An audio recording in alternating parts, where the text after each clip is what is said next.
Hi there. So this is Rachna from Engineering Group of Schools, and with us today we have Ms. Nupur, a great Hello, storyteller. Rachna. Doesn't know about her? A little bit about Nupur.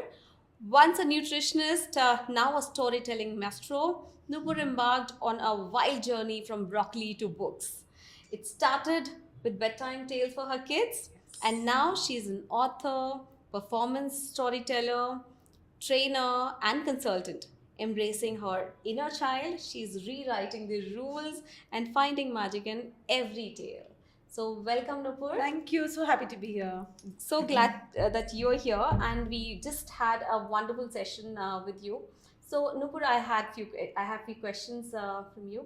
So, we talk about kids learning all the time, and kids love to hear the stories, love to listen to the stories, and talking about thirsty crow, hair tortoise, they all remember all those stories. What happened and what will happen next, they all know it, right?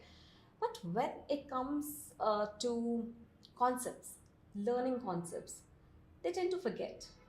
Do you have any recipe for that? I'm not surprised, Rachna. That happens for a reason. Now, human brains are hardwired for storytelling. We are constantly exchanging stories even without realizing. If you ask me, Nupur, how was your day? I'll tell you, oh, Rachna, I woke up in the morning, I did this, and then I did that, and then I did this, and at night I did that. So it's a series of events that I'm narrating, right? The conversations that we have, 65% of the conversations are nothing but stories, but we don't realize that we're doing that. Now, what happens, as I said, the human brains are hardwired for storytelling.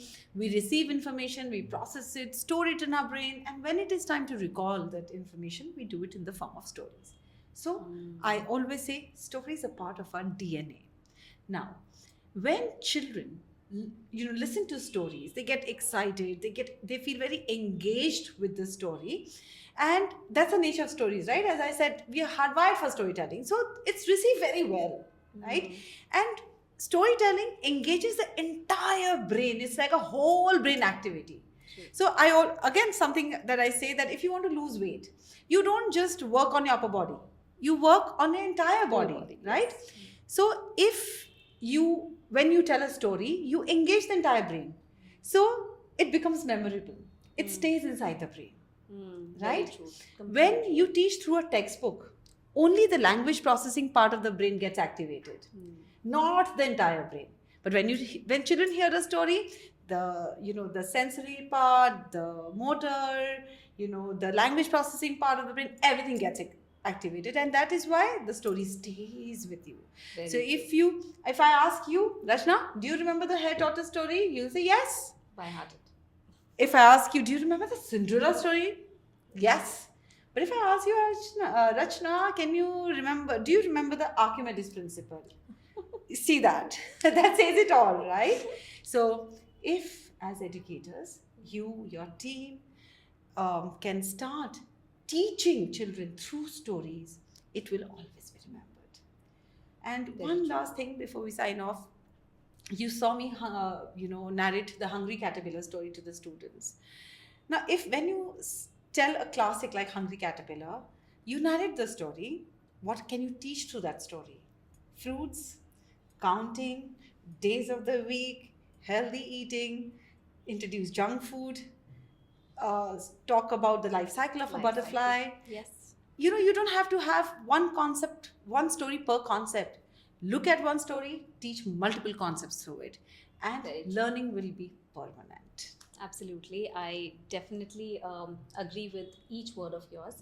And that's what we try to do at Ingenium and Discovery Den.